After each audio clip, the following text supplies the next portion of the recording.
Hi, hello, it's me, I'm back. The hyperfixation is hyperfixating, so I'm gonna need you to stick with this, with me for this. This is Vampires SMP, and this is spoilers for up to episode 3, and I'm gonna need you to sit here with me because, oh my gosh. Come down. Okay, we're talking through this because this was originally going to be a vampire video because I've been enjoying the vampire POVs, so I've been having a fun time enjoying their dynamics and being like, wow, this is kind of interesting, and the way that it's set up is really intriguing and quite good. So But then I started watching the town's POV, and I realized that I kind of needed everyone, because I was like, well, if I'm doing a vampires video, I kind of have to make a town video, because then it's like, But yeah, I am very much more in deep with the vampire POVs, because that's more fun for me, at least. But town is actually pretty fire as well. But anyways, I'm gonna go in a regular clockwise position to show you why Owen is very important, because this is every single person on the SMP, and oh dear indeed. Episode 4 is going to be very important. Okay, context. Let's start with this. Essentially what I'm going to be doing is explaining why next episode is very important. Okay, so Scott. Let's start with Scott. Scott is the pseudo team leader of Team Vampire, like pseudo. He has, or his person, someone he's already bit, or he has bit every single other vampire besides Owen Pyro got from, you follow the line. Anyways, so he's kind of in charge.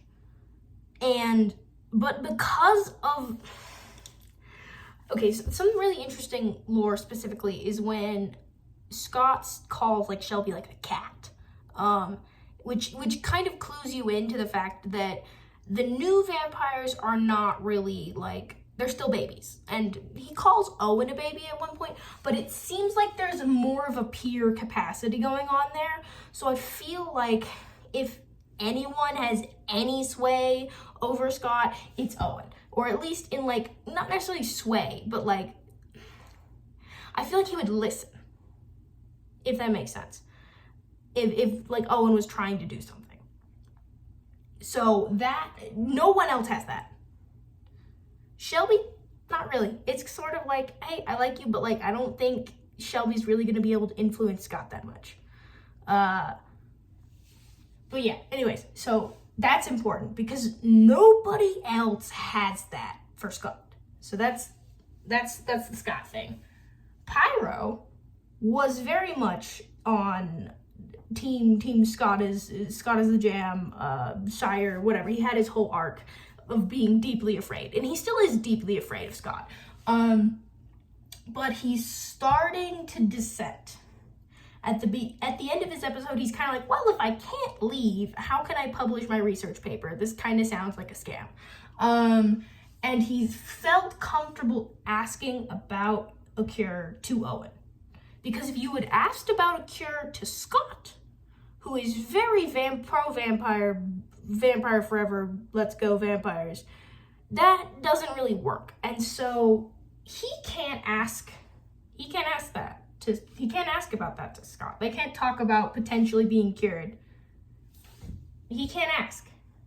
Shelby also felt comfortable asking Owen about like potential cure. She doesn't, okay.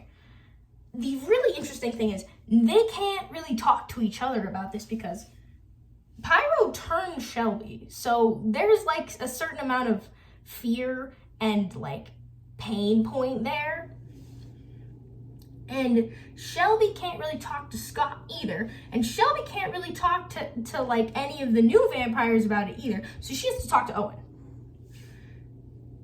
And then the other thing about Shelby is that Shelby has to,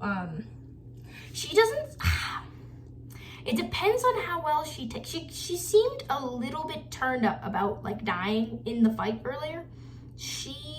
I'm not sure how she'll take it. So currently, it feels like she doesn't want to hurt anybody, but also she's very attached to Scott. So she has divided interests. I feel like she won't take sides to an extent. Kind of like someone who's on bad guy team, but will look the other way if you need to escape. Like, she's not going to be a competent member of team bad guy. Like, she is, but she's not going to actively harm anyone, if that makes sense. So she's not going to fight. She'll like help get stuff and things, but I don't think Shelby is going to fight. So that's interesting. So she's essentially like a neutral party that could potentially be swayed one way or the other. But currently, I don't see her particularly picking a side because she cares about people so much. Anyways, Apo is fully on Team Town. Fully on Town. But the thing is, this is something that's important to mention. Owen is very sad. Owen is a very sad boy. And so when he calls the vampires his family, he's the one who does that the most. Like, Scott does it a little bit. But Owen is the one who says welcome to the family the most. And I feel like for the vampires are kind of Owen's, like, that's my people, that's my peeps. And so the fact that Apo is now a vampire, Apo has an in to potentially dissuade Owen from doing mass murder. So that is an inroad. I don't know if Apo will take this route or feels comfortable or would think of that, but we'll have to see.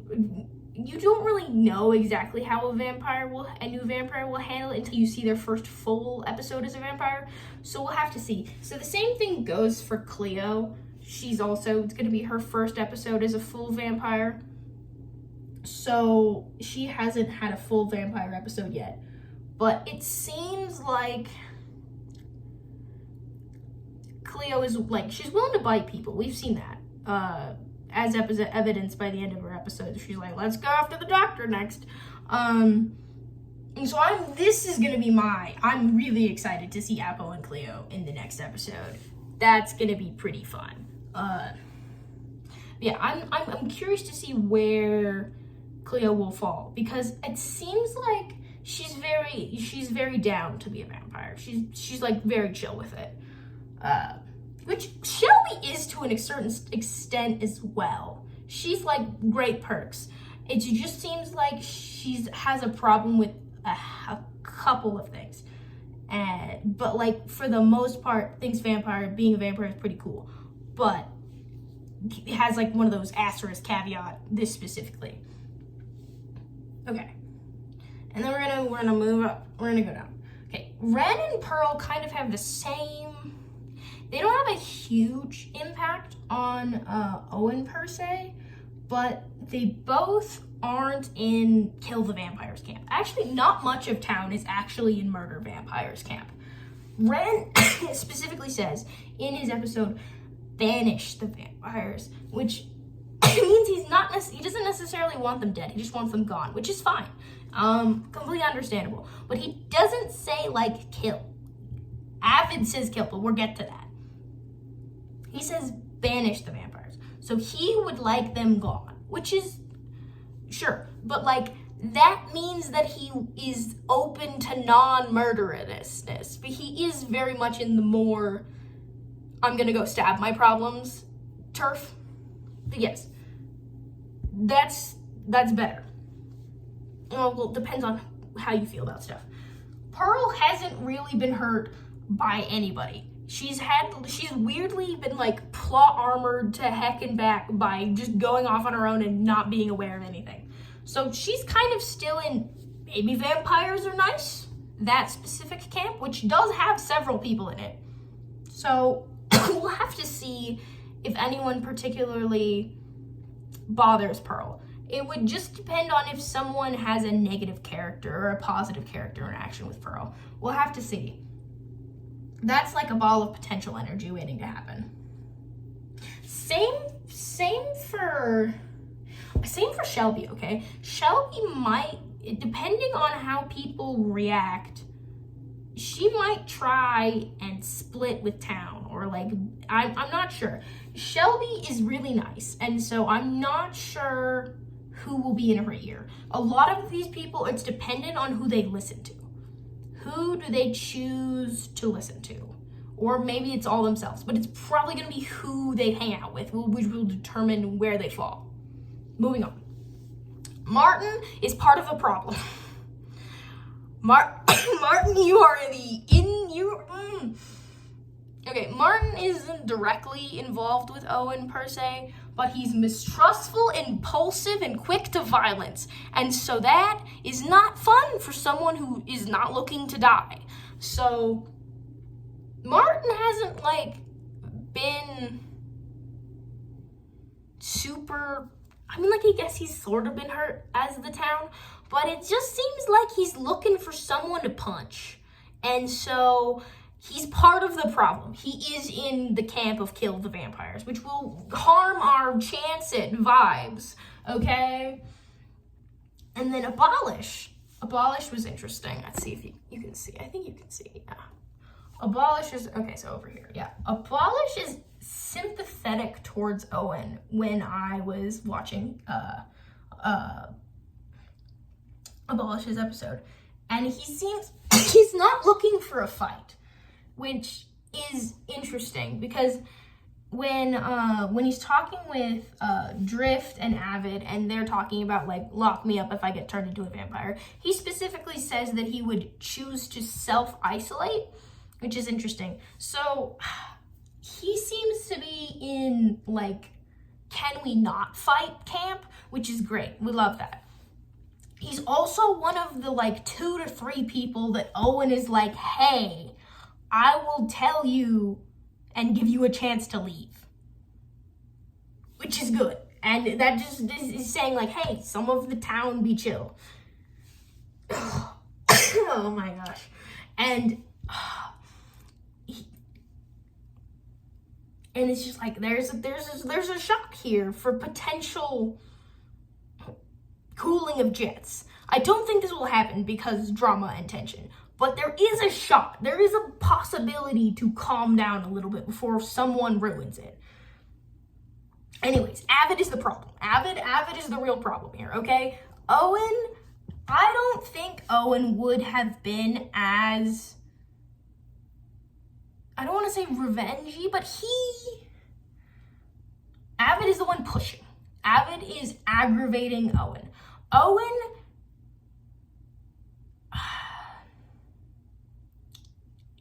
it seems like Owen's character really just wants to be friends with people. Like, Owen is sad and alone.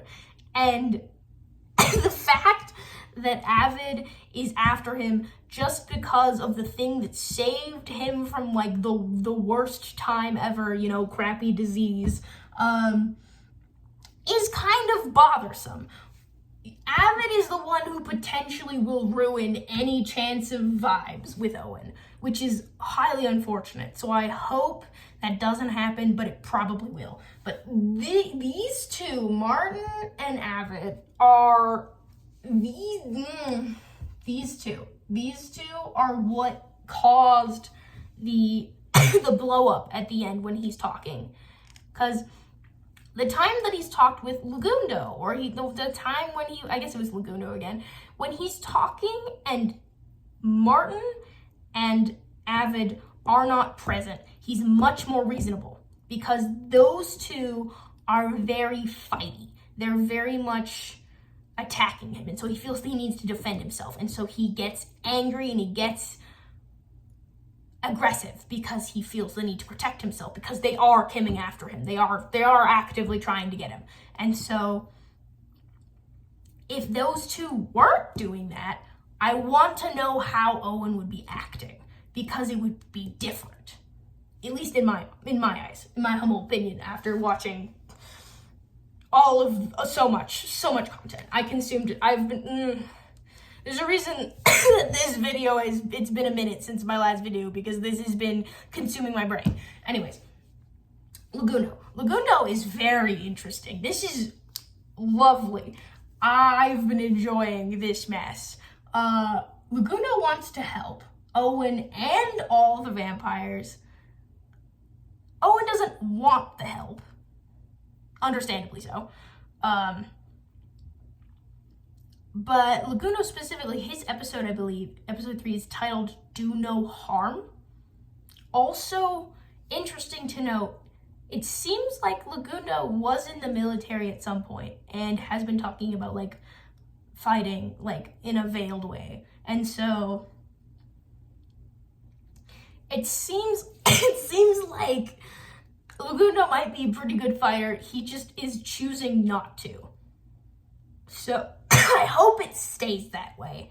We'll see how much he can stick to his oath. I sure hope he does, because I don't know. I feel like Legundo is sort of like the opposite. He's having the opposite effect that these two are on Owen. And that's giving him a little bit of like hope and actually feeling like maybe I don't have to kill everyone this time, you know? Maybe there's people worth saving. But his whole speech about the human race have wronged me really is directed at these two, I think, more so than anything. But anyways, let's get to the next person. Sausage. Now, Sausage.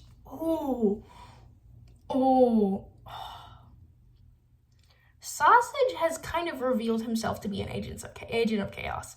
He doesn't seem to have a particular allegiance. His allegiance seems to be to a story. He wants to tell the best story, and as a result is fairly untethered to a specific person. Like, he has people, but if he feels like he can get like a really good story, I don't think there's much he wouldn't do. But he seemed genuinely surprised when he realized Owen was a vampire. And I don't know if that was like shock or like sad, or I'm not exactly sure, but he has feelings about it. And it was also, Owen's roommate. And so my question is what is he gonna do about it now? Because it seems like he might fall into any of the camps. I have no idea what Sausage is going to do. Like, couldn't tell you. That's why I've labeled him an agent of chaos. But he does care about Owen. So that's another member of town that's like, hey, that might be my boy. Or at least he seemed, I would like to be chill. And then there's Drift. Drift was in the pact of let's not ever hurt the town. Lock me up if I turn into a vampire. And is also a part of the maybe vampires are chill, maybe vampires are nice. This specific faction. And I was looking at it and I was crunching the numbers and I was like, okay. Look at this. Look at this.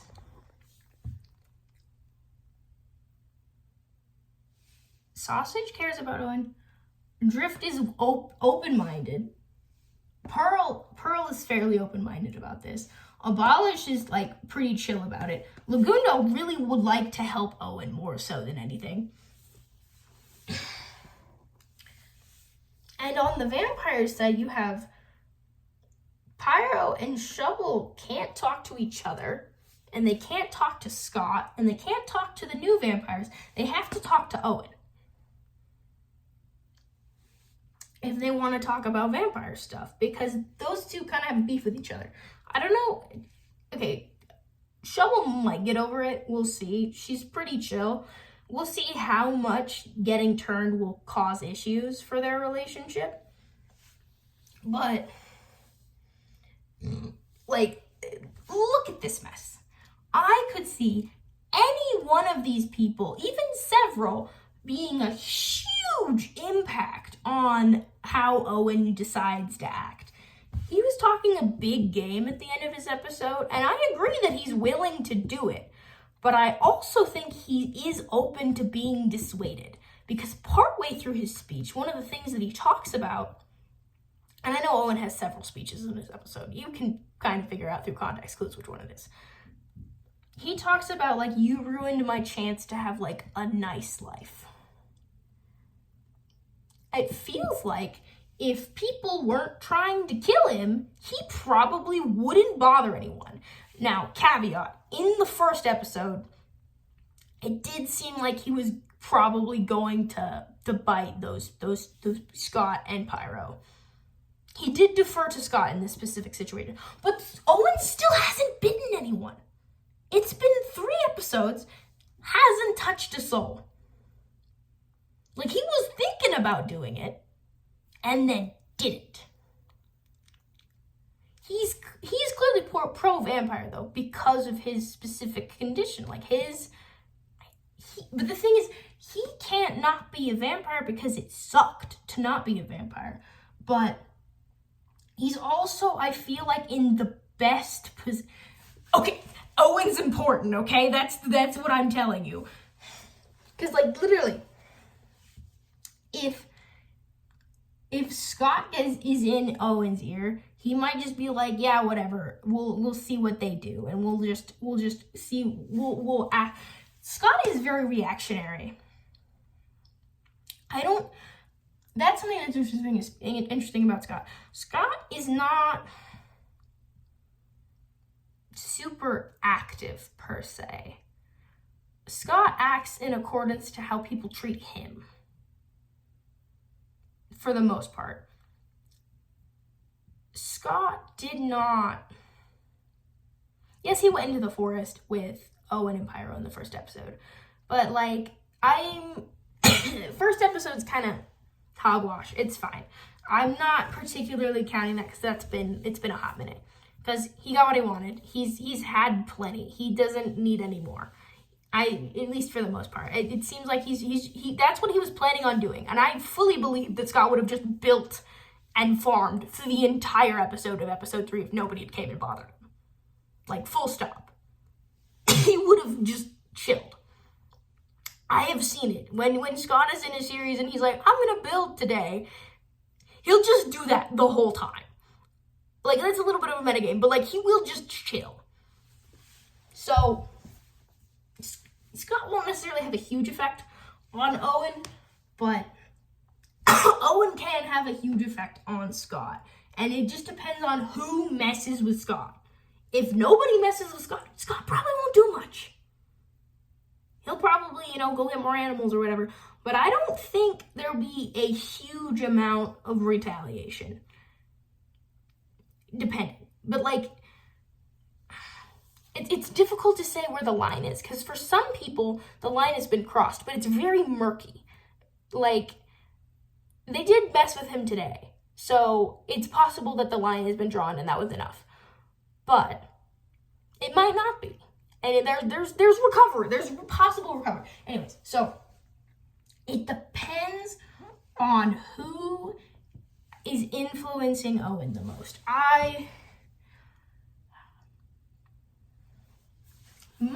In my perfect world, where everyone is cool and nice to each other, hopefully, the people I would want to be in Owen's ear are Apo and probably Shovel. Because he will listen to them. Because they're vampires. Like, that's the fan. But also, Apo is pro-town. And, like, a little bit anti-vampire, but, like, whatever. They sort of have the you'll get over it eventually sort of mentality to new vampires, which is fair. It's kind of how it goes. And I don't know if Apo will do this. And also, Apo's kind of in town right now. But I hope this is what's happening. And I hope this is what's happening. Because Shelby also would like to not murder the town. She seems to be like, hey, let's be chill. She'd be happy to just not bother. She's sort of has the same, not necessarily. What I'm getting at is that Owen is sort of the linchpin that is stopping it from going really well or really badly. Because if the wrong people bother Owen, it's scorched earth, which did sort of happen, but I don't think he's fully there yet because of how he's been responding to like Legundo and Abolish when he was there at the end of the episode. He hasn't fully gone scorched earth. It's not too late yet. It's getting close. This is like the crux point. Like, this episode was a little bit the crux point, but I feel like the next episode will be very telling. So, that's all to say. Owen, what will you do? Who will you listen to?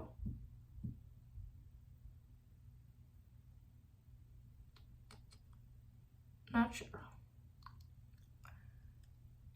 I hope that someone is keeping Avid busy, because that seems to be triggering for Owen, as I've mentioned. But yeah, the original video I was going to do is basically I was just going to tell you that it's really interesting how Pyro defers to Scott, but is sort of like still like a teeny bit like of respect is toward Owen, but not like a huge amount. It's just sort of like, I guess you're a vampire too, cool. Shelby is very much in with Scott, but also isn't particularly loyal in that she's going to follow them in murdering. And then Apo is full town.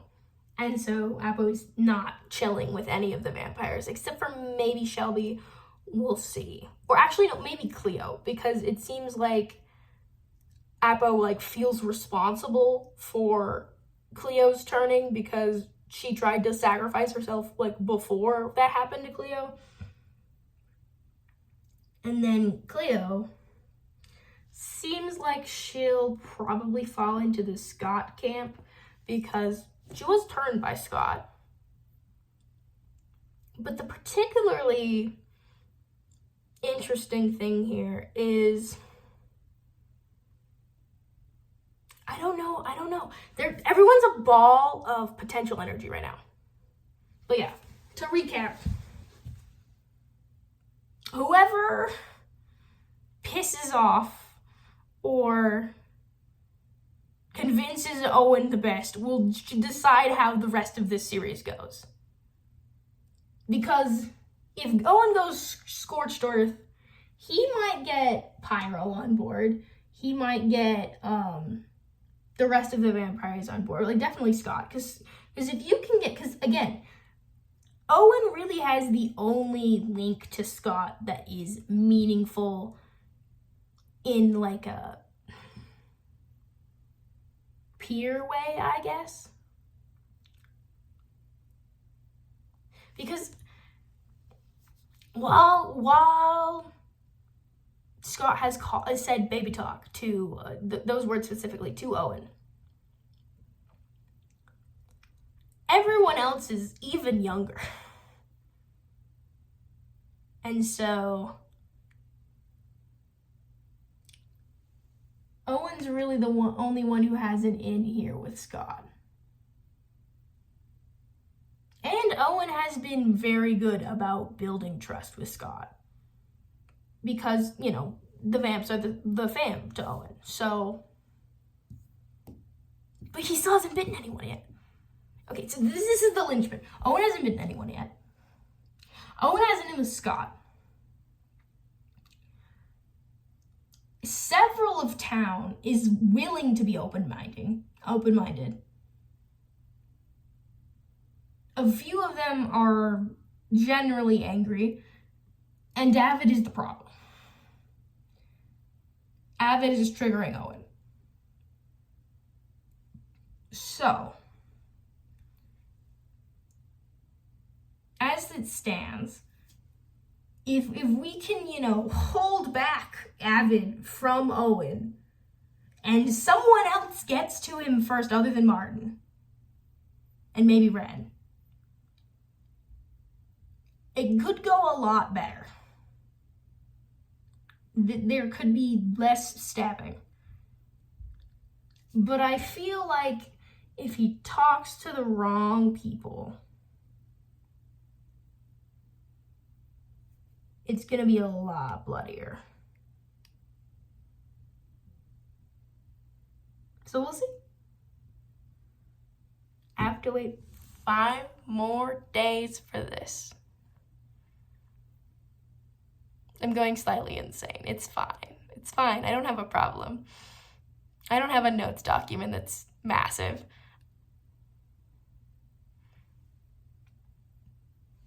But yeah, that's what you should watch Owens POV. It's great. Yeah, I swore while I was listening to I was like, oh. I paused the video and swore out loud. Because it was so powerful, so good. I loved episode 3. Anyways, I'm rambling. But all this to say, you should watch Owen's POV next episode. Because it's pretty important. All right. 5 more days.